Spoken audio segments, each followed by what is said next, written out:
és tu, grandioso és tu.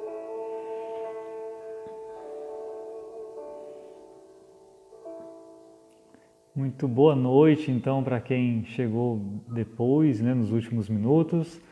São 8h05, nós começamos, então, nossa conversa. Hoje, tratando do livro de Judite, talvez não tão conhecido, não tão lido assim. Eu espero que seja um momento bom para você, que você possa aproveitar e refletir também alguma coisa, nós temos um pequeno aviso inicial, Eu estou lendo os textos apócrifos do Antigo Testamento como nós os entendemos, não como livros inspirados. Até por isso eu não uso a terminologia católico-romana, chamando-os de deuterocanônicos. Eu os estou chamando de apócrifos, como fez Lutero, como fez antes dele Jerônimo, e faço isso, esse é o plano, ler como eles são. Lutero disse, eu sempre vou lembrar da notinha na Bíblia de Lutero, são textos que não devem ser usados para estabelecimento de doutrina, mas que devem sim ser lidos porque são úteis, têm algo de bom e útil de se ler, Então vamos ler, vamos pensar Judite e tentar descobrir o que é bom e útil aqui nesse texto, Boa noite para Regina e boa noite para a Dona Carmen também, que estão aqui conosco. Judite, um livro muito enigmático de alguma forma. Por exemplo, não se sabe ao certo quando foi escrito, Isso não é algo específico de Judite. Muitos livros antigos nós realmente não sabemos quando foram escritos, Mas de Judite também não sabemos ao certo quando foi escrito. Mas é curioso, Diferente de muitos outros livros, o livro de Judite a gente não sabe onde foi escrito, mas isso também, sobre muitos livros da Antiguidade, nós não sabemos exatamente onde foram escritos, Mesmo do Novo Testamento, tem vários livros que a gente não sabe exatamente. Foi escrito na região da Judéia, foi escrito em Éfeso, foi escrito em outra cidade do mundo grego. Tudo bem, mas de Judite também a gente não sabe nem em que idioma foi escrito. Isso é muito interessante. Nós não temos certeza se Judite foi escrito em hebraico, em aramaico ou em grego. São as três grandes candidatas, assim. Em algumas introduções você vai ler assim, é um texto cujo original é hebraico e foi traduzido para o grego, mas isso é um assunto ainda sob discussão, Há opiniões divergentes sobre isso. Jerônimo diz que ele acessou o livro de Judite em aramaico, Ele diz isso. Mas há quem entenda, e especialistas que entendem, que Jerônimo acessou uma tradução do texto grego para o aramaico, E que seria o original um texto escrito já em grego, E aí fica assim, como é que a gente descobre isso, Como é que a gente fica ter certeza disso? A gente sabe que o texto grego é muito antigo, E aí a questão é, esse texto grego parece ser uma tradução de um texto de Judite original em hebraico? Tem gente que diz que sim, porque o texto grego ali tem o que a gente chama de hebraísmo, um jeito, escreve-se na língua grega, só que tem um resto de um jeito de falar do povo hebreu. Mas isso pode ser também explicado não porque foi uma tradução que foi feita de um texto original hebraico, mas porque o autor que escreve supostamente em grego, ele conhece a Bíblia traduzida para o grego, o Antigo Testamento traduzido para o grego, e ele quer que o texto dele se pareça com isso. Então ele faz uso de algumas expressões que parecem mais hebraicas, Por outro lado, o texto tem características de um grego muito refinado, muito incomuns essas características em textos daquela época traduzidos do hebraico para o grego, Algumas peculiaridades que são bem de um grego refinado. Então, existe essa discussão, ela ainda está em andamento, se ele foi escrito, um texto escrito na Judéia, por exemplo, ou uma proposta que ele foi escrito em Alexandria, em grego já. Isso não vai afetar a nossa leitura, assim, não vai afetar muito o sentido do texto, só talvez a percepção de alguns detalhes, né? Então eu só comento isso a título de introdução, assim, para vocês saberem que nós não sabemos, né? De qualquer forma, tanto quem pensa que o texto original é escrito em hebraico, quanto quem pensa que o texto original é escrito em grego, entende-se que ele é um texto de antes de Cristo, né? Talvez do século II antes de Cristo, por aí. Quem pensa que ele foi escrito em hebraico, pensa que ele é do período dos Macabeus, de um tempo em que o povo de Israel está numa certa busca por independência e de manutenção de uma certa independência, e que esse texto serviria para animar as pessoas a isso, né? A dar um vigor a essa luta pela manutenção da independência na Guerra dos Macabeus. Quem entende que ele foi escrito em grego pode pensar que ele foi escrito em Alexandria, do Egito, né? Ali na região do Egito, de um povo judeu falante de grego e que gostaria também de ter uma história assim emocionante e que desse um valor a esse povo, né? A essa unidade do povo também, mesmo o povo que não está em Jerusalém, né? Agora, antes de passar às outras questões, eu dou boa noite também para o Tércio, que chegou aqui, Tércio Miller, e para o Bruno Barros também, né? Muito boa noite. Essa é a nossa situação, não sabemos muito do livro de Judite assim, sobre a origem. Isso eu digo, geralmente você pode pegar uma introdução e vai dizer coisas muito certinhas, né? Mas se a gente procura um pouco mais, vai descobrir que há acadêmicos especialistas nesses textos que ainda estão discutindo isso, né? Eu tendo, depois de uma leitura que eu fiz muito recente, a suspeitar um pouco mais da possibilidade de um texto original em grego, né? E vou mencionar algum motivo durante a nossa leitura, durante os nossos comentários aqui. Um motivo que me parece bem convincente. Mas os assuntos, né? Os assuntos do livro, que fazem o livro ser interessante, me parece, até para quem é protestante também, né? O livro traz uma questão ética muito difícil. Alguém lendo o livro de Judite pergunta assim: os fins justificam os meios? Judite vai ser uma heroína que constrói a sua vitória a partir de algo que geralmente a gente vai dizer que é errado fazer, né? Judite, você vai ver daqui a pouco, né? Outra questão que é muito forte no texto é a questão da fidelidade do povo com relação a Deus e da piedade, né? Judite é uma pessoa extremamente piedosa, extremamente dedicada a Deus. Vamos ver também que tipo de piedade é essa, né? É também surpreendente. E também o livro fala de confiança em Deus, né? No momento de aflição, no momento de ameaça grande, em quem confiamos? Essa é uma questão também do livro de Judite. Eu acho muito interessante, né? Vamos lá para a história, então. Antes eu dou boa noite para o Clene também, Clene que chegou por aqui. A história tem um contexto muito curioso, contexto que eu falo assim, contexto histórico, né? Imagina, sempre que a gente lê um profeta ou um livro qualquer da Bíblia, a gente pensa assim, qual que é a época disso, né? E aí alguns profetas a gente vai saber, isso aqui é no tempo, por exemplo, Daniel, é no tempo de Nabucodonosor, é no tempo do exílio da Babilônia. A gente fica sabendo disso, né?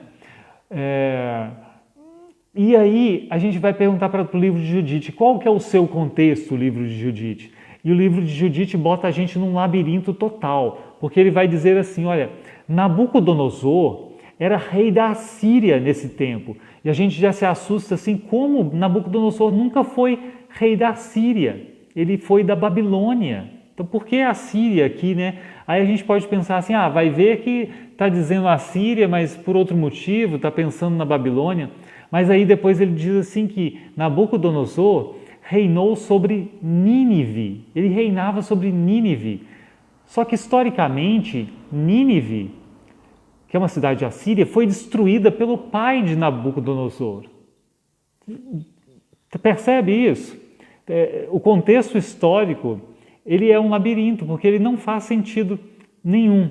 Aí depois, ele vai dizer lá no capítulo 4, versículo 13, ele deixa bem claro que essa história está acontecendo quando o povo de Israel já voltou do exílio e acabou de se assentar de novo, ser reunido de novo da dispersão do exílio e se assentar na sua terra de novo, né? Só que esse pós-exílio, nós bem sabemos, né, qual que é o contexto do pós-exílio na Bíblia, né? Não é de Nabucodonosor. Nabucodonosor, na verdade, é o que leva o pessoal para o exílio. E da volta do exílio é quando o império da Babilônia cai sob o império persa, né? E o império persa se ergue. Então a gente fica numa situação assim, afinal de contas, é o tempo em que Nínive existe, é o tempo de Nabucodonosor, que agora está falando que ele é rei dos assírios, ou é o tempo da volta do exílio, né? Muitos leitores do texto de Judite vão dizer assim, olha, a confusão que o texto constrói histórica é tão grande que é impossível de ser algo involuntário, ou seja, é impossível de ser um erro da pessoa confundir tantas pessoas assim. É como se ele tivesse assim, vou escrever uma história que aconteceu no Brasil, e aí eu falo assim, quando o Fernando Henrique era o imperador que sucedeu Dom Pedro I, aconteceu que no Brasil houve a Copa do Mundo, né? E por isso construiu-se um estádio de futebol muito grande. É uma coisa tão sem noção que especialistas dizem assim, essa construção só pode ser escrita assim para as pessoas perceberem que ele está jogando de uma forma diferente com a história e que ele está construindo um texto que não é para ser lido como história, mas que é para ser percebido de outra forma, né? Algumas pessoas pensam assim. Há também quem queira salvar a historicidade do livro, tentando costurar isso de alguma forma. Mas no meio acadêmico, mais assim, erudito, todo mundo pensa que é impossível isso. É uma bagunça proposital mesmo, né? A geografia também é muito confusa. Há uma descrição razoavelmente precisa do território de Jerusalém, ali de onde está Jerusalém, mas outras regiões começam a ficar bem nebulosas, assim, né? São cidades que nunca foram mencionadas em outra fonte. Na verdade, a cidade em que vive Judite, Betúlia, é um nome até muito bonito, né? Betúlia, não é uma cidade mencionada na Bíblia e não é uma cidade conhecida por outras fontes antigas também, né? Parece uma coisa meio inventada e para ser lida como inventada, mas também, né, de qualquer forma, não tira o valor do livro como um livro que pode trazer coisas a serem aprendidas, né? Vamos logo, então, ao enredo. Eu vou contar um pouco o enredo para quem não conhece, né? E aí a gente vai chegar na parte mais importante, né? Nabucodonosor, então, aqui apresentado como rei da Assíria, ele fez uma guerra e convocou todos os povos da região para se aliarem a ele, né? Igual os Estados Unidos, vou fazer uma guerra, já procura a Inglaterra para ser aliada. Só que o problema naquele caso é que os povos ignoraram o chamado de Nabucodonosor, tipo, deixaram para lá, né? Não quer nem saber, não vamos participar dessa guerra dele. Ele venceu a guerra que ele tinha proposto e ele decide depois que ele vence a guerra, agora eu vou me vingar de todos esses povos que não quiseram guerrear ao meu lado, né? E aí vem Nabucodonosor, que chama o seu general, o sujeito que eu li o nome dele 200 milhões de vezes, escrevi o Holofernes, né? O Holofernes que vai fazer a guerra para Nabucodonosor contra esses povos que abandonaram Nabucodonosor, que não atenderam ao seu chamado. E ele vai fazer uma guerra grande, assim, fala, vou empilhar corpos aqui nessa região toda, e vai ser uma carnificina mesmo. Se os povos das cidades a que eu chegar se renderem, eu vou preservá-los, né? Não vou matar todo mundo, se renderem. Mas uma coisa estava certa, uma coisa, os povos que se renderem vão ser preservados, mas o santuário do Deus deles, de cada cidade, vai ser destruído. Isso é muito, muito marcante, isso vai ser um ponto importante para o desenrolar do texto. Por que que o plano é destruir os santuários de todos os povos, né? É algo muito curioso aqui no capítulo 3, versículo 8. Mas ele não deixou de devastar seus santuários dos povos rendidos e cortar as suas árvores sagradas. Fora autorizado exterminar todos os deuses da terra, de maneira que todos os povos adorassem só a Nabucodonosor, e que todas as línguas e todas as tribos o invocassem como Deus. Aqui tem uma coisa histórica também que não bate, né? Porque os imperadores babilônicos, nem os assírios também, não se colocavam como deuses e não cobravam adoração, assim, né? Então fica uma coisa meio estranha de se dizer. Mas, de qualquer forma, isso vai ser importante porque o povo judeu vai querer resistir a essa guerra justamente porque eles sabem que, mesmo que eles se rendam, o templo seria destruído, né? O santuário seria profanado, né? Isso é um ponto importante, então, para o desenrolar dessa história, né? O povo de Israel, então, fica apreensivo e resolve resistir, resolve se preparar para a guerra, né? Não se render, não querem se render. O general Holofernes, ele fica furioso com esse povo que vive em montanha, que é o povo de Israel, que não quer se render. Ele fica sabendo, estão se preparando para a guerra, que absurdo, né? E aí ele chama os amonitas e os moabitas, porque são daquela região também, já conhecem o povo de Israel há mais tempo, e pergunta assim, que povo chato é esse que não quer se render? Né? Essa é a pergunta que o general Holofernes faz. Né? Que povo é esse que não quer se render? Eles são fortes? Eles têm um exército muito numeroso? Deem-me informações sobre eles. E aí vem um personagem muito interessante. Antes do personagem, eu dou boa noite aqui para a Janaína e para o Guilherme. Muito bem-vindos, lá de São Leopoldo, né?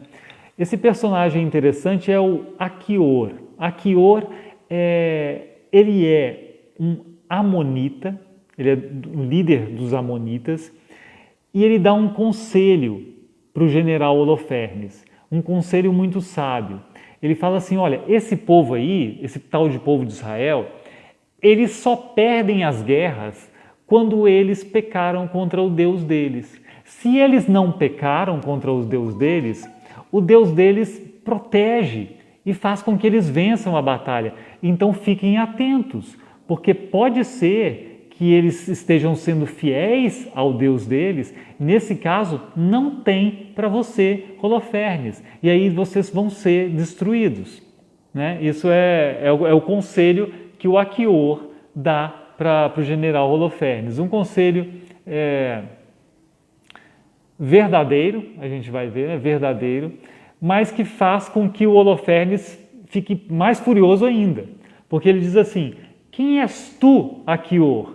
Quem és tu que profetizas entre nós como hoje e dizes para não guerrearmos contra a raça de Israel, porque o Deus deles os protegerá? Ele fica bravo com essa história, assim, de vai falar que a gente vai perder a guerra por causa de que eles vão ser protegidos por um Deus. E aí o Holofernes tem o que eu vou chamar de desmedida, né? É irônico, porque ele vai dizer algo que faz ele dar um passo além de todo o bom senso da medida do ser humano, né? Ele fala assim, quem é Deus além de Nabucodonosor? Né? Quem é Deus além de Nabucodonosor? E aqui parece que essa fala de Holofernes já garante a sua queda, né? Aqui ele deu o passo que ele não deveria ter dado. E surge a seguinte pergunta que é importante para o livro, né? Em quem se confia? Né? Quem confia, confia em quem? Holofernes confia em Nabucodonosor, que é o seu grande rei, né? Ele é o general desse grande rei. E em quem o povo de Israel vai confiar? E aqui a pergunta começa a aparecer para a gente, uma grande pergunta do livro, né? Esse Aquior, que é um amonita, né? Às vezes eu confundo se ele é amonita ou moabita, porque eu lembro do livro de Ruth, né? A moabita, mas ele é amonita. O Aquior vai ser então entregue aos judeus, né? Eles ficam com tanta raiva dele que eles está falando que os judeus vão ganhar, então vai lá para junto dos judeus e você vai ser derrotado junto com eles, né? Mandam o Aquior para o meio dos judeus, para dentro da cidade, e aí ele conta para os judeus a situação, conta que vem guerra por aí mesmo, né? E o povo judeu vai se humilhar diante de Deus dizendo: Senhor, lá no capítulo 6, 19, Deus do céu, vê o orgulho deles, e aí está nessa fala do Holofernes, quem é Deus além de Nabucodonosor, vê o orgulho deles e tem piedade da humilhação de nossa raça. Esse é o clamor, o primeiro clamor que os judeus vão fazer. Né? Boa noite para Valdete, Mário Geraldo e Ciele também, muito bem-vindos. E aí, eu estou contando história, tá, gente? Depois a gente vai ter um pequeno momento de refletir também, mas eu estou contando a história do livro de Judite. Dá para vocês entenderem ainda, porque agora a gente chegou no ponto da história que a guerra acontece.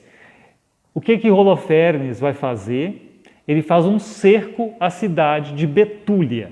Lembrem-se, a cidade de Betúlia, ela só aparece nesse livro. Aparentemente, ela é uma cidade imaginária. Né? E Judite mora ali. Ele faz um cerco na cidade de Betúlia, bem aquilo que a gente lê no livro de Lamentações, né? Ninguém sai, ninguém tem acesso à comida, ninguém vai poder ter água, pegar água para beber de fora da cidade, e se sair vai morrer na espada. É um cerco, né? E aí fica a cidade cercada assim. Os líderes decidem continuar, né, decidem que não vão se entregar, né, decidem que vão resistir, os líderes da cidade de Betúlia, cidade supostamente, a meu ver, imaginária. E aí acontece algo muito interessante. Veja, os líderes, na sua sabedoria, pensam assim: vamos resistir, Deus vai nos ajudar. O povo da cidade de Betúlia reage contra os seus chefes, contra os seus líderes, um deles o principal Osias, e reage dizendo assim, né, o povão, vocês deviam ter negociado com o Holofernes, para a gente não ser uma cidade sitiada, para a gente não ficar sob um cerco, porque agora a gente está morrendo de fome. Vocês foram inventar de resistir, né, ao exército da Babilônia, e agora, palavras do povo, né? Deus nos entregou nas mãos deles. Esse é o capítulo 7, versículo 14. Boa noite, meu compadre Ramirão. Boa noite, bem-vindo. Então, Deus nos entregou nas mãos deles. E isso aqui é muito interessante, né? É a interpretação do povo da cidade sobre os acontecimentos. Eu gosto de lembrar isso porque a gente vê, né? A gente interpreta texto, mas a gente também interpreta acontecimentos. E o povo está vendo a cidade sob cerco e interpretou assim: Deus nos entregou na mão deles. Já era, é a interpretação do povo. Agora fica a questão: a voz do povo é a voz de Deus? Aqui não. Aqui a voz do povo está redondamente enganada, né? Osias, o chefe principal da cidade, junto com os outros, faz um acordo e um juramento, né, para o povo ficar calmo, né, para tentar negociar com o povo também que está revoltado. Vamos esperar mais 5 dias. Nesses 5 dias, vamos clamar e Deus vai responder e vai nos livrar disso daqui. Se Deus não nos livrar em 5 dias, é o prazo, né? De certa forma ele está dizendo, é o prazo que Deus tem. Se Deus não nos livrar nesses 5 dias, nós vamos nos entregar, vamos nos render. Qual que é o problema disso? De novo aquela pergunta, quem confia, confia em quem? E que confiança é essa? E aí você deve estar sentindo falta de alguma coisa nessa conversa toda, né? São 8h30 e eu não mencionei na história a tal da Judite. Tudo bem, agora aparece Judite, tá? Agora aparece Judite na história e ela é apresentada no capítulo 8 como uma viúva jovem, muito atraente, e uma viúva que tem recursos financeiros. Ela não é uma viúva pobre, porque o marido deixou para ela o suficiente para ela viver, deixou servos, deixou prata, ouro, deixou tudo que ela precisa para o resto da vida. Ela não tem necessidade. Mas ela é uma viúva que não teve filhos, né? Não teve filhos, e ela aparece na história ouvindo essa conversa. Ela soube desse juramento que Osias fez de que vamos esperar 5 dias e se Deus não fizer nada, nós vamos nos entregar. E Judite fica revoltadíssima com isso. Ela fica muito revoltada com essa história e ela intervém. Judite, a viúva, jovem e bonita, repreende os chefes da cidade, os homens chefes da cidade.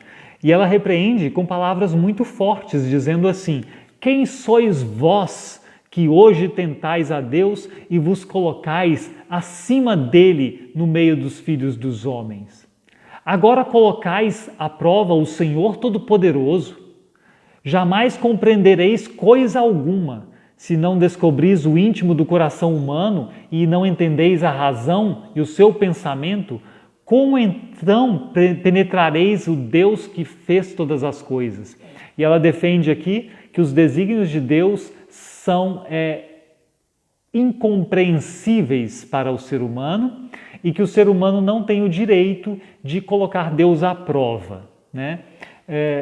Judite é uma teóloga, né? Judite é uma teóloga e, brincando, eu vou dizer que Judite é uma teóloga da cruz, ela é uma teóloga luterana, de certa forma, né? Mas isso é brincadeira, tá? Mas é muito sério.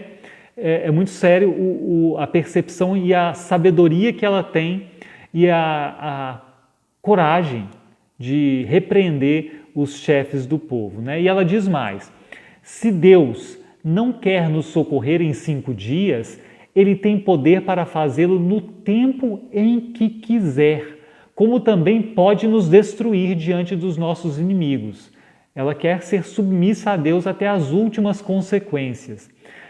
Não se encurrala Deus como um homem, nem se pode submetê-lo como a um filho do homem. Isso aqui é uma expressão muito interessante, lá no capítulo 8, versículo 15, mais ou menos, porque é uma expressão que ela recupera lá de Números 23, 19, só que isso só faz sentido recuperar isso do texto grego de Números.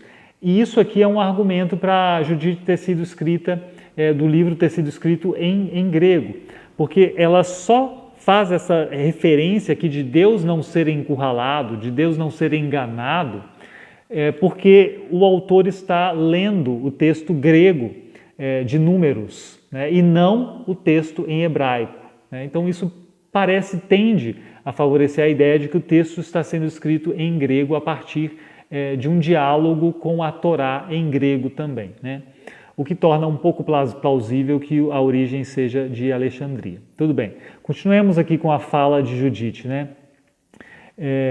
Por isso, esperando pacientemente a salvação dele, invoquemo-lo em nosso socorro. Ele ouvirá a nossa voz, se for do seu agrado. Essa é Judite. Essa é Judite, e aí você pensa assim: o que eu falo para uma Judite dessa, né? O que eu vou dizer? Eu vou dizer que ela está errada? Vou dizer que a gente fez certo de falar que Deus tem 5 dias e pronto? Não, nem Osias, o chefe da cidade, teve coragem de fazer isso, né?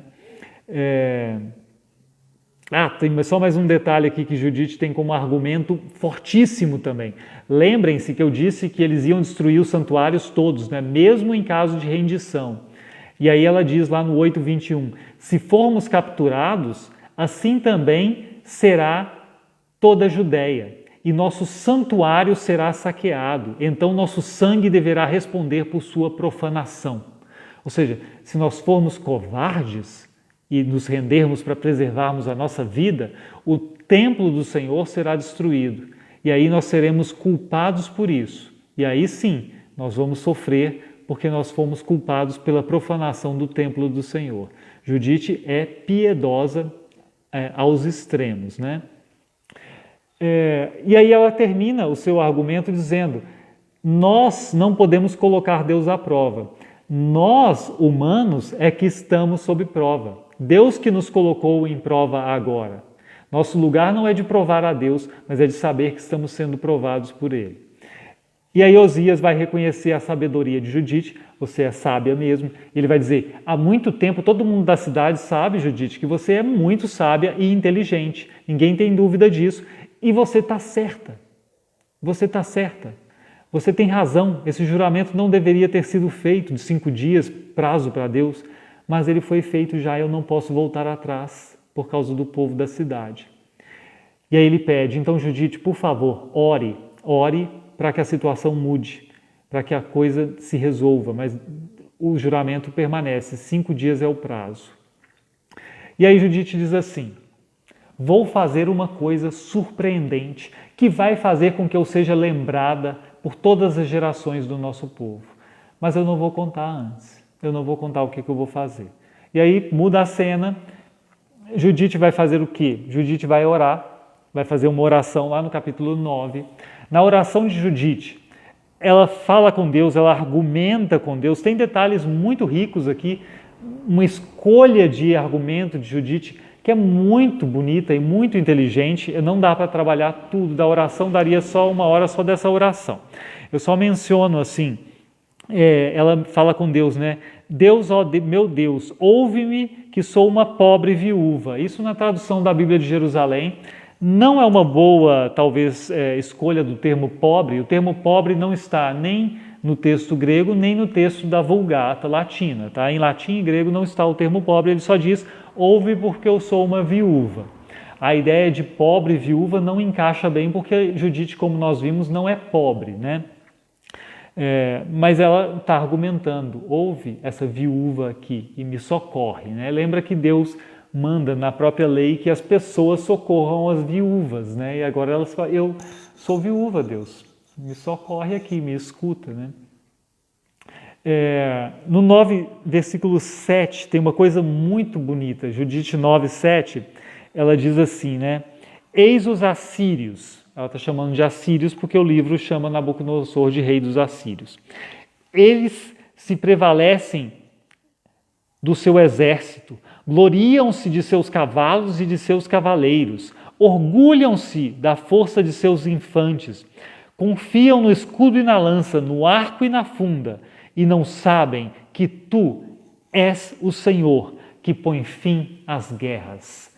Isso daqui também é muito bonito e é muito importante, essa caracterização de Deus como aquele que põe fim às guerras, porque isso vai aparecer depois no final do livro, no Cântico de Judite. E isso é uma recuperação de Êxodo 15:3, também somente na tradução grega do livro de Êxodo. No texto hebraico diz que Deus é aquele que é o guerreiro, Deus guerreiro. E no texto grego da tradução de Êxodo diz que Deus é aquele que põe fim às guerras. Então Judite está construindo esse argumento aqui a partir do livro de Êxodo 15:3 em grego, né? Judite, ou seja, o autor do livro de Judite lê a Bíblia em grego, né? Mas vamos lá, Salmo, eu vou ler com vocês um salmo, só um trechinho do Salmo 46, só para ver que Judite também está ancorada na tradição dos salmos, que diz assim, Salmo 46, versículo 8 a 10. Venham contemplar as obras do Senhor que tem feito desolações na terra. Ele faz cessar as guerras até os confins do mundo, quebra o arco e despedaça a lança, queima os carros no fogo. E aí vem aquele versículo muito lembrado, né? Aquietem-se e saibam que eu sou Deus, sou exaltado entre as nações, sou exaltado na terra. Esse princípio teológico de que Deus é que põe fim às guerras, de que podemos esperar nele, aquietar, né, e saber que podemos esperar nele, ele é recuperado no livro de Judite como um todo, né? É o conteúdo teológico do livro, muito importante é isso, né? Bacana que o Bruno escreve aqui, né, que lembrou do Salmo no momento da leitura. Que bom que você fez essa conexão, justamente. E aí, essa oração, ela se estende, né, por 2 páginas da Bíblia. Tem coisas muito bonitas, assim, muito interessantes, né? Ela pede, né, para Deus: olha a altivez desse povo, né? Envia tua ira sobre suas cabeças, dá à minha mão de viúva a valentia almejada. O texto vai antecipando o que vai acontecer. Isso aqui é literatura, é um trabalho literário muito grande aqui, né? Primeiro, envia tua ira sobre suas cabeças. O que Judite vai fazer com o Holofernes? Se você viu a imagem que eu usei para divulgar o estudo hoje, você sabe o que ela vai fazer, né? Ela vai arrancar a cabeça do sujeito. Justamente a cabeça que é mencionada aqui. Dá à minha mão de viúva valentia almejada. Ela vai usar a mão dela literalmente para decepar não, né? Tirar a cabeça do Holofernes fora. Aqui, pela astúcia de meus lábios, fere o escravo com o chefe e o chefe com o seu servo. Quebra sua arrogância pela mão de uma mulher. Judite sabe muito bem que é surpreendente o que ela vai fazer, porque ela é uma mulher que vai ser usada por Deus para aniquilar uma guerra, né? Mas pela astúcia dos meus lábios. Isso é curioso, né? Pedir para Deus a astúcia dos lábios. E aqui vem o problema ético que a gente vai ver. Tem aqui uma parte também, né, muito interessante, no versículo 11 do capítulo 9. Tua força não está no número, nem tua autoridade nos violentos, mas tu és o Deus dos humildes, o socorro dos oprimidos, o protetor dos fracos, o abrigo dos abandonados, o salvador dos desesperados, né? De repente, eu vou brincar de novo, tá? Judite parecia teóloga da cruz, lá luterana, no começo do livro, a primeira fala dela. Agora alguém pode pensar que ela parece teóloga da libertação, né? Mas isso é só brincadeira. No versículo 13 tem algo muito interessante na oração também. Imagina a pessoa orando a Deus e pedindo o seguinte: dá-me uma linguagem sedutora para ferir e matar. Que oração é essa, né? Dá-me uma linguagem sedutora para ferir e matar. Eu penso assim que a gente poderia, aqui tem uma questão ética, né? Judite vai mentir para vencer essa guerra. Ela vai usar de mentira mesmo. Isso, José Roberto, degolar era a palavra que eu queria, não é decepar, degolar, exatamente. Ela pede para ela poder mentir, né? Como é que você faz um plano de livrar o povo de Deus de uma guerra mentindo? E aqui tem uma coisa muito, muito interessante, né? Eu queria ler com vocês o Salmo 144, só o comecinho, né? O primeiro versículo aqui. Bendito seja o Senhor, rocha minha, que treina as minhas mãos para a batalha e os dedos para a guerra, né? Que coisa também, a gente nunca se assustou com isso, né? Com Davi, que a gente sabe que foi um homem de guerra e um homem que derramou muito sangue, né? Isso é inclusive mencionado.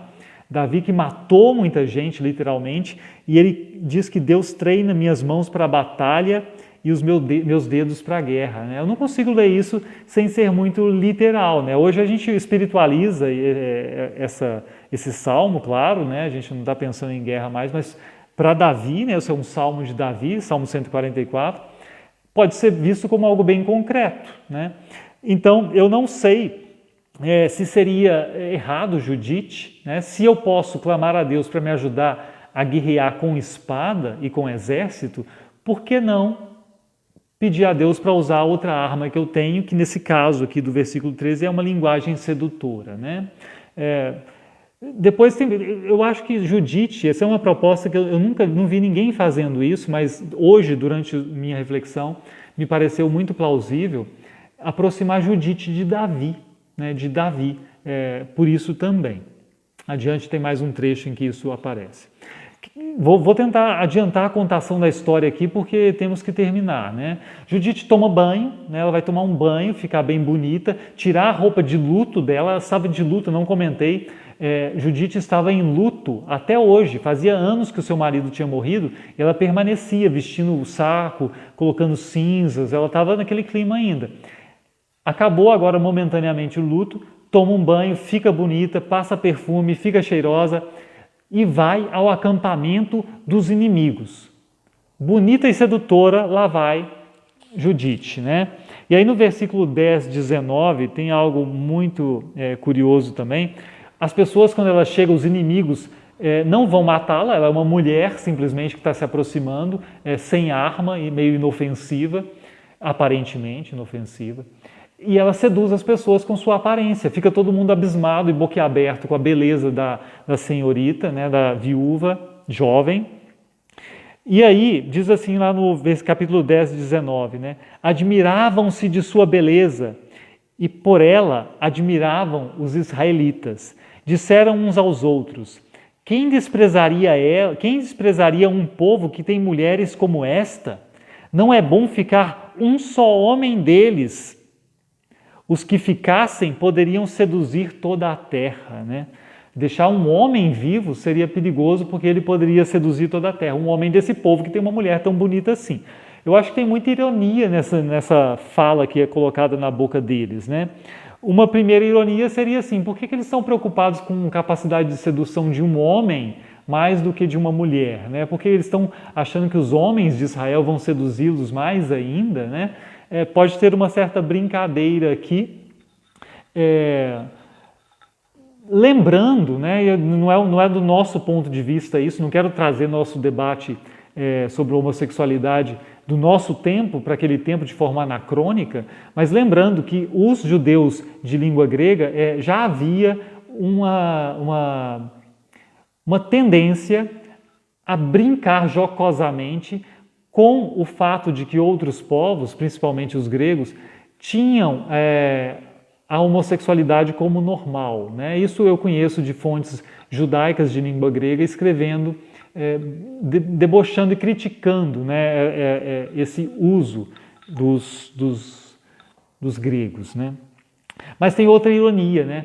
Eles se preocupam com deixar um homem, e aqui o termo é homem do macho mesmo, né? Um homem vivo, porque ele poderia ser um problema, ser uma ameaça, quando eles não reconhecem que a ameaça está diante deles, que é aquela mulher, né? A ameaça que vai destruir o plano deles não é um homem de Israel, é aquela jovem, né? É aquela jovem. Então, Judite conta uma grande mentira para Holofernes, ela vai ser recebida pelo general e conta uma mentira para ele. A mentira que ela conta é basicamente assim: o povo lá da cidade está quase cometendo o sacrilégio de comer na fome extrema os alimentos consagrados a Deus. Né, os alimentos que já foram consagrados e que não podem ser mais tocados. Ela até exagera na lei. Se eles fizerem isso, quando eles fizerem isso, eles vão ter pecado contra Deus, e se eles pecaram contra Deus, eles vão perder a guerra. Se eles não comerem, espera, né? Vamos esperar até eles comerem. O Holofernes cai, porque ela é bonita, toda hora o texto fala, né? Ela é muito bonita, eles ficam lá embasbacados. Então, junta isso com a lábia que ela tem, ele cai na mentira dela. E aí, ela é muito astuta, né? Ela diz assim, olha, se seguires o conselho de tua serva, aqui tem uma coisa de tradução que eu comento também, né? Deus levará a bom termo tua empresa e o meu Senhor não fracassará em seus planos. Aqui a tradução, ela usou um jeito de dizer assim, Deus levará a bom termo tua empresa, teu empreendimento, né? Falando para Holofernes, e o meu Senhor não fracassará em seus planos. Em grego, isso aqui é mais ambíguo ainda, tem mais duplo sentido, porque é assim: caso sigas cabalmente as palavras da tua serva, Deus realizará plenamente a coisa, o empreendimento, contigo. Não é que tu completarás a tua empresa, não é que o teu empreendimento vai dar certo. Deus terminará, concluirá o empreendimento contigo, né? E não falhará meu Senhor nos planos dele. Holofernes, quando escuta isso, certamente ele acha que ela está falando dele mesmo, né? O meu Senhor aí, ela já chamou ele de Senhor na conversa, ela acha que é ele. Mas Judite está dizendo uma verdade aqui, Deus vai realizar plenamente o plano dele contigo. E não falhará, o meu Senhor, ela pensa em Deus, nos planos dele. Só que ela sabe que os planos aí são da morte de Holofernes. E Holofernes acha que os planos que vão ser cumpridos são os planos dele de destruir essa cidade da Betúlia, né? É uma ironia muito fina aqui que constrói. Ela mente, né, sobre esse propósito deles comerem os alimentos consagrados. Tem uma verdade irônica lá no versículo 11, 16 também, que eu marquei que eu gostaria de ler, então eu vou ler. 11, 16. Logo que ela diz, tua serva, compreendi tudo isso, tudo que os israelitas iam fazer de comer os alimentos proibidos, fugi da presença deles. Deus enviou-me para realizar contigo coisas com as quais toda a terra se assombrará quando as ouvir. É outra verdade, né? Deus vai realizar coisas assombrosas entre eu, Judite, entre mim e você, Holofernes. É verdade, só que ele acha que essas coisas assombrosas vão ser a derrota da cidade da Betúlia, e na verdade é a própria morte dele, né? É irônico e tem um traço de trágico nisso também. Ela tem essa sagacidade muito grande também para arquitetar um motivo para ela poder fugir quando ela matar o Holofernes, porque ela diz assim, então toda noite eu vou ficar aqui com vocês, né, no acampamento, mas toda noite eu vou dar uma saída, tá bom? Ficar sozinha lá no escurinho, lá fora do acampamento, para fazer oração a Deus, para Deus me contar quando o povo pecou. E assim eu vou saber, quando Deus me falar o povo pecou, eu venho aqui e falo assim, vamos atacar. Isso dá para ela o motivo de sair do acampamento sempre sem ser detida, né? Sem ninguém suspeitar dela. Ela vai fazer essas saídas.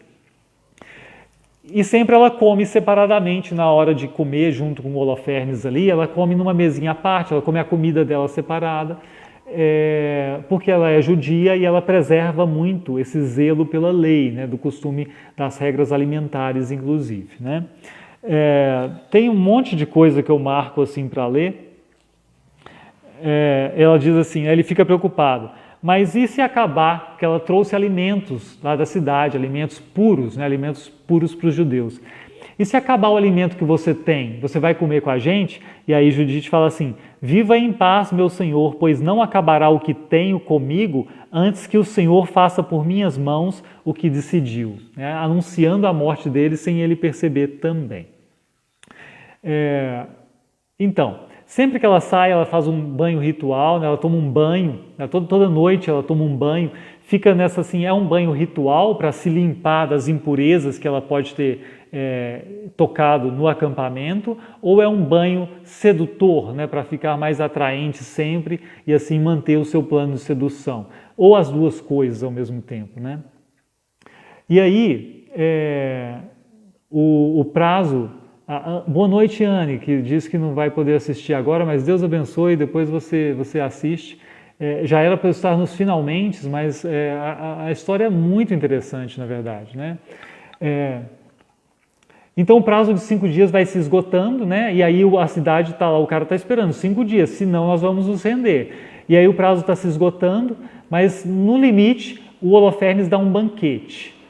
Em banquete, coisas acontecem, né? Lembrem-se do que nós lemos no final de semana passado na igreja com João Batista, né? Banquete, bebida, bebe um pouco para mais, Judite vai lá beber com ele, comer com ele separadamente o alimento dela, e o Holofernes fica fascinado por Judite, né? Diz o texto que ele ficou fascinado por ela e bebeu tanto vinho como nunca bebera num dia só. Ele bebe vinho demais. E aí vai acabando a festa, o pessoal vai saindo, né? Judite é sedutora, ela é muito bonita, está na cara que o Holofernes quer ter relações sexuais com ela, então o pessoal deixa Judite sozinha com o Holofernes. Só que ele está completamente trêbado, né? Então ele cai lá de bêbado, e o que Judite faz? Ela tira a sua akinaque, é o termo que está usado aqui, akinaque, é uma espada curta. Eu usei o termo original porque assim está em grego, mas não é um termo grego, é um termo persa, né? É um empréstimo que a língua grega fez do persa, o que torna outra coisa interessante, né? Que contexto é esse, né? Mais um traço de uma bagunça do contexto aí. E ela pega essa espada curta e ela faz uma oração. Senhor, faz-me forte neste dia, Deus de Israel. E aí ela dá 2 golpes e degola, para lembrar a palavra certa, degola o Holofernes, né? Ela arranca a cabeça do Holofernes, ela sai, entrega a cabeça do Holofernes para sua serva, que coloca essa cabeça no balaio de comida, né? Onde que estavam as comidas, o alforge, na verdade. Isso aqui é interessante, né? Porque Caravaggio pinta a cena da degola do Holofernes com a serva já do lado, né? Apoiando Judite. E o texto conta pra gente que Judite estava sozinha, o que dá mais tensão na cena. Ela não tem o apoio de ninguém, é ela e o general, é ela e a coragem de matar uma pessoa, né? E aí elas saem do acampamento com a cabeça escondida, elas saem carregando a cabeça. Por que elas saem do acampamento sem ninguém parar as duas? Porque todo mundo se acostumou de ver que elas saíam todo dia para fazer oração, né? Então estava resolvido esse problema. E aí elas vão para a cidade, batem as portas da cidade de Betúlia, imaginária a meu ver, e abrem as portas, aqui a cabeça do general que ia derrotar essa cidade. O povo fica muito animado, agora a gente ganha essa guerra. O povo lá no acampamento dos assírios, eles ficam desesperados quando veem o general deles, o grande Holofernes, degolado, e pensam assim: que povo é esse que consegue entrar no nosso acampamento, degolar o general, né? Que astúcia é essa? E ficam tão assustados que tremem de medo, e aí eles vão fugir, né? Judite vai ter um plano, ela vai bolar o plano de guerra, ela decide como que Israel vai ir para cima para assustar esse povo, e dá certo o plano de Judite, né? O povo foge, né? O povo do Holofernes, o povo da Síria foge, e Judite garante paz para o povo de Israel enquanto ela está viva, vai dizer o final do texto, né? É muito interessante o finalzinho, né? Lá no capítulo 15 já, Judite vai receber, as pessoas vão deixar que ela pegue todos os bens do Holofernes lá, as riquezas dele, como seus despojos de guerra, né? Como ela é uma guerreira que tem também o seu direito aos despojos. Então ela tem, e ela mesma diz lá que ela coloca sobre uma mula e vai encaminhando-se à cidade com os pertences do falecido. Como acontecia na antiguidade, né? Um povo derrotado, o povo que venceu saqueia tudo. E aí ela vem como se fosse uma entrada triunfal, né? Um triunfo da guerreira que venceu a guerra, né? Só que lembremos que ela é uma mulher. Tem uma coisa muito interessante, eu vou ler o último trecho que eu vou ler assim um pouquinho maior, no capítulo 15, versículo 11, até o final do capítulo 15, mas presta atenção que vale muito a pena. Eu sei que vocês podem estar cansados de ouvir há quase 1 hora, a minha voz está começando a falhar também, mas a história vale a pena, tá? A população de Betúlia, né, judaica, saqueou o acampamento por 30 dias, para ter uma noção do tamanho do acampamento de guerra que eles tinham feito lá. Deram a Judite a tenda de Holofernes, toda a sua prataria, os leitos, as vasilhas e todos os seus móveis. Ela o tomou e o colocou sobre sua mula, atrelou seus carros e empilhou tudo em cima deles. Né? Judite é para frente, ela sabe resolver as coisas. Todas as mulheres de Israel correram para vê-la e organizaram um grupo de dança para festejá-la. Judite tomou em suas mãos tirsos e deu-os às mulheres que a acompanhavam. Agora vem a parte surpreendente. Judite e suas companheiras coroaram-se de oliveira. Isso é um costume grego, né? Um costume muito estranho, fora de um contexto grego, que favorece a ideia de ter sido escrito no período helenístico já também. Depois ela foi para a frente de todo o povo e conduziu as mulheres na dança. Agora Judite está na frente do povo. Todos os homens de Israel, armados e coroados, acompanhavam-nas cantando hinos. Isso é uma inversão. Isso aqui é muito interessante. Me parece que é uma inversão do que a gente tem lá no Êxodo, com Miriam e Moisés, né? Lá no Êxodo, a gente tem Moisés cantando, conduzindo o povo no cântico, quando o exército dos egípcios é aniquilado no mar, não é isso? Êxodo capítulo 15, isso mesmo, né? Moisés e os filhos de Israel entoaram este cântico, e aí tem um longo cântico, termina o cântico de Moisés com os homens, e aí fala, porque os cavalos de Faraó com seus carros de guerra e com os seus cavaleiros entraram no mar, e o Senhor fez com que as águas do mar voltassem e os cobrissem. Lembrando que cavalos de guerra não valem de nada diante do Deus de Israel, né? O mesmo tema aqui de Judite. E aí vem lá, em Êxodo, a profetisa Miriam, irmã de Arão, pegou um tamborim e todas as mulheres saíram atrás dela com tamborins e com danças. E Miriam lhes respondia, cantem ao Senhor porque triunfou gloriosamente e lançou no mar o cavalo e o seu cavaleiro. É interessante essa participação de Miriam? Só que ela está repetindo os primeiros versos que Moisés cantou com os homens.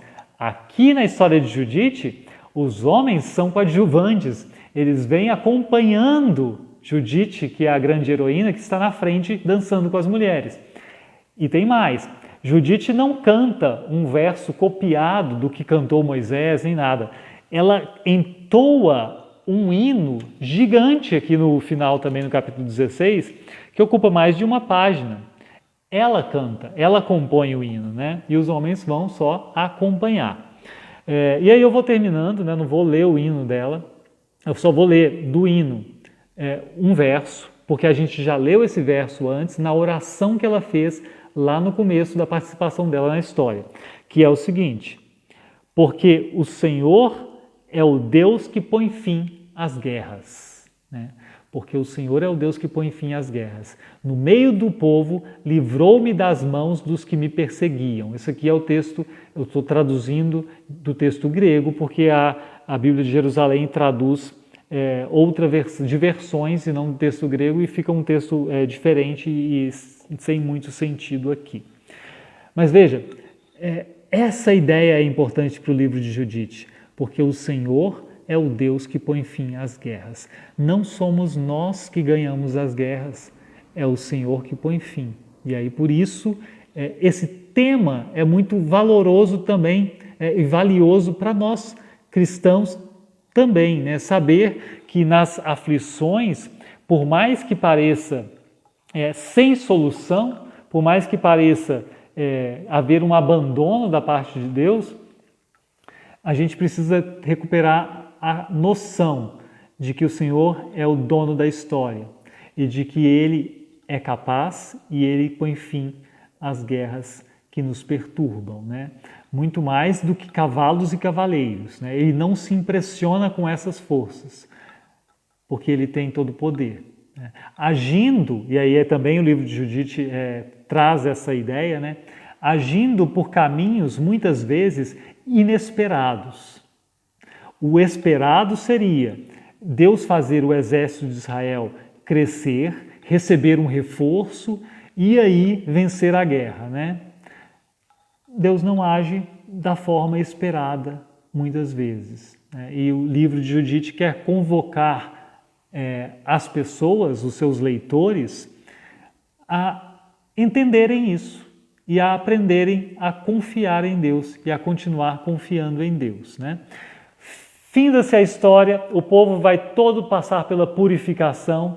Tem uma preocupação judaica muito grande aqui, né, de fazer a purificação para poder cultuar. Eles fazem o seu banho ritual, vão a Jerusalém e oferecem sacrifícios no templo em Jerusalém. Lembremos-nos que o templo em Jerusalém é argumento de Judite para não se renderem. Se nós nos rendermos, vão destruir o templo, vão profanar o templo, não pode acontecer isso. Então, ela o defende, né? E aí Judite vive muitos anos, fica famosa sobre toda a terra, permanece viúva, ela não quer casar com mais ninguém, então ela não tem filhos, parece que ela nem precisa ter filhos, porque ela garantiu a vida de uma multidão. E ela não se envolve com homem nenhum, né? E tem essa ênfase aqui no texto, né? Ela não se envolveu com homem algum desde a morte do marido. Parece que o texto quer dizer assim, olha, ela seduziu o Holofernes, ela agiu com sedução diante dos homens daquele povo lá, mas ela se manteve intocada, né? Ou seja, houve sedução, mas não houve sexo propriamente, né? É isso que o texto quer assegurar no finalzinho dele.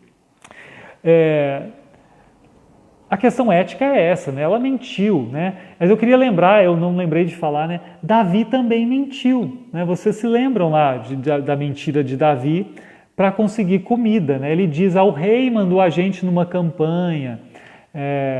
O primeiro livro de Samuel, eu acho que eu anotei isso, eu acho que é 1 Samuel, capítulo 21, se eu não me engano, que Davi mente, né? E aí por isso eu estou dizendo que eu acho que Judite tem uma proximidade muito curiosa com Davi, né? Também por isso, acho que a gente deveria até sistematizar isso um pouquinho depois.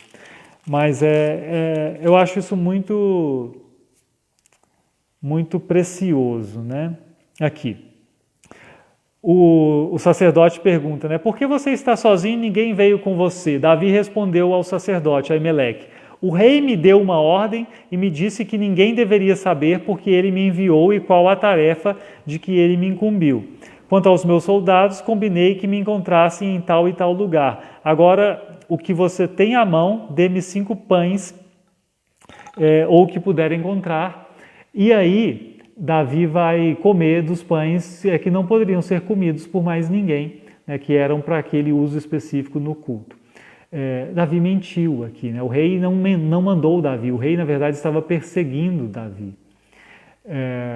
Isso é muito, muito curioso, né? Essa proximidade ética entre Davi, o guerreiro sanguinário também, e Judite, essa guerreira Judite, mas que também compõe cânticos como Davi, que mente como Davi para um fim necessário, né? Não quer dizer que a mentira deixa de ser errada, que os fins justificam os meios, mas quer dizer, talvez, que em situação de guerra, coisas feias acontecem e coisas são conseguidas por caminhos não muito agradáveis, né? É isso, né? E em tudo isso, a grande lição é confiança em Deus, né? E esperar em Deus. Pois é.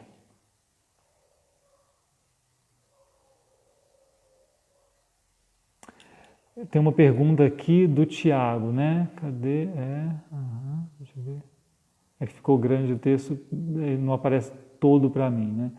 Tá, ela viveu tantos anos ao finalzinho do livro, né? É o finalzinho do livro.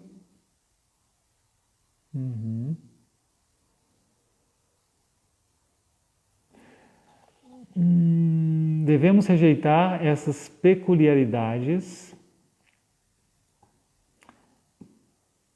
nos apócrifos ou devemos nos aprofundar, por exemplo, encontrando uma fonte, arqueologia, etc., para nos utilizar dos apócrifos? Tiago, eu tinha falado no último estudo sobre Tobias, né? Eu não entendo que os apócrifos sejam necessariamente mais preciosos, sendo eles históricos, né? Sendo eles reflexo de acontecimentos históricos. Eles podem ser textos inventados e mesmo assim comunicar verdades, e mesmo assim comunicar algo que pode nos edificar, né? Não faço esse critério assim, só é válido ler se for histórico. Não, isso não. É praticamente impossível justificar toda aquela confusão que há no começo do livro de Judite, aquela confusão histórica, né? É praticamente impossível. Eu entendo que é proposital aquela confusão e que seria ir contra o texto, de certa forma, você querer provar a sua historicidade, né? Que me parece que a proposta do texto não é ser histórico, não.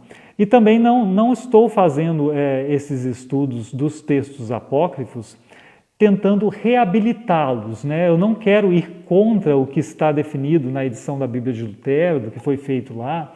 e falaram assim, não, mas os apócrifos têm uma canonicidade, vou chamá-los de deuterocanônicos também. Não vou fazer isso, né? Eu estou chamando-os de apócrifos mesmo, como Jerônimo fez, como Lutero fez. Estou entendendo que são bons de se ler, que são edificantes, fazem a gente pensar. Eu não sei vocês que acompanharam o estudo inteiro, mas para mim essa leitura me faz pensar em confiança em Deus, ela me faz pensar na minha vida como alguém que precisa confiar em Deus, esperar em Deus nos momentos em que parece haver somente desespero, mesmo não sendo um livro inspirado por Deus, mesmo não sendo um livro que está tratando de eventos históricos, necessariamente, né? Mas essa é a minha opinião, assim, né? Como luterano, um luterano satisfeito com o que a tradição luterana já construiu no passado sobre isso, né? Acho sim que a gente, óbvio, né, que a gente pode e deve ler esses textos apócrifos, tanto é que estou fazendo esses estudos, né? Mas não para reabilitá-los, né? Para mantê-los habilitados no lugar que eles têm. É isso que eu queria dizer, no lugar que eles têm entre nós, né? Talvez não entre nós brasileiros, porque nós não os temos nas nossas Bíblias da Igreja Luterana, né? Deveríamos ter nas Bíblias da SBB, até cobrar da SBB que publicasse uma Bíblia da Reforma Luterana com os apócrifos para o povo poder ler, né? Já que a gente diz que eles são bons de se ler. Mas só isso, e não mais do que isso, né? Mas depois a gente conversa também, né, por outros caminhos, né? Agora a voz já está indo embora. Então é isso, pessoal. O estudo de hoje, né, foi um pouquinho além do normal do tempo, mas eu queria ainda fazer uma oração com vocês, né? Nessa oração, eu quero incluir qualquer petição que vocês façam, né? Eu incluo já uma petição pela família da Janaína, que está aqui conosco. O tio da Janaína faleceu, vítima de Covid, essa semana. É um caso triste também, uma pessoa relativamente nova, né, 64 anos, se eu não me esqueci. Então, nós oramos pela família que certamente fica muito abalada e triste com a perda, né? Então, é isso. E oramos, claro, pela igreja, pelas comunidades de fé que estão aqui representadas, né, pelos pastores das pessoas que aqui estão. Vamos nos unir, então, em oração. Amado Senhor, nós te agradecemos pela vida, te agradecemos por teu cuidado. Nós clamamos a Ti, como sempre, colocamos diante de Ti nossas petições, já pedindo que o Senhor conforte e continue confortando a família do Senhor Paulo, que faleceu essa semana, abençoando a família da Janaína, de sua mãe Heloísa, de todas as pessoas que sentem essa perda e que choram por isso. Conforta os corações e dá a todos a esperança que nos promete a Tua palavra. Nós te agradecemos pela conversa que tivemos hoje e clamamos ao Senhor que nos ajude a que aprendamos sempre a termos confiança em Ti, a estarmos apegados a Ti e a nos voltarmos à verdade de que podemos nos aquietar e saber que o Senhor é Deus, que o Senhor é o Senhor da história, é o Senhor do tempo, é o Senhor que não tem limitação que o faça retroceder, mas que guarda a nossa vida em todo o tempo. Nós pedimos perdão pelos nossos erros, pelas nossas inconstâncias e clamamos que o Teu Espírito nos ilumine e nos fortaleça diariamente. Abençoa nossas igrejas, nossas comunidades de fé, abençoa os pastores das pessoas que acompanharam este estudo, abençoa para que nós possamos proclamar o Teu Evangelho com coragem, sem receio e com confiança plena em Ti, porque é o Senhor que faz a obra acontecer. Muito obrigado, Senhor. Nós oramos e agradecemos no nome de Jesus Cristo, nosso amado Senhor. Amém. É isso então. Um comentário aqui do Bruno. Tobias é deleitoso como um romance. Assim, Judite me lembra um drama deleitoso. É verdade. Muito bom, muito bom. Que bom que vocês estão acompanhando, pessoal. Que bom que vocês estão gostando, né, dessa nossa aventura. Semana que vem eu vou fazer um estudo no domingo aqui na comunidade, no culto, sobre interpretação da Bíblia, né, sobre o básico para a gente interpretar a Bíblia direito. O que a gente faz para ler a Bíblia direito? Né, princípios de boa interpretação da Bíblia no domingo. Então, na terça que vem eu faço esse estudo por aqui, para quem não estiver no culto. E na outra terça a gente continua lendo Apócrifos. Me parece que um caminho bom seria ler o livro de Esther, né, os acréscimos do livro de Esther. Até bom para ser menos conteúdo, para a gente não demorar tanto, assim, não cansar tanto vocês. Um grande abraço, bênção de Deus, continuamos conversando, tá? E até a próxima.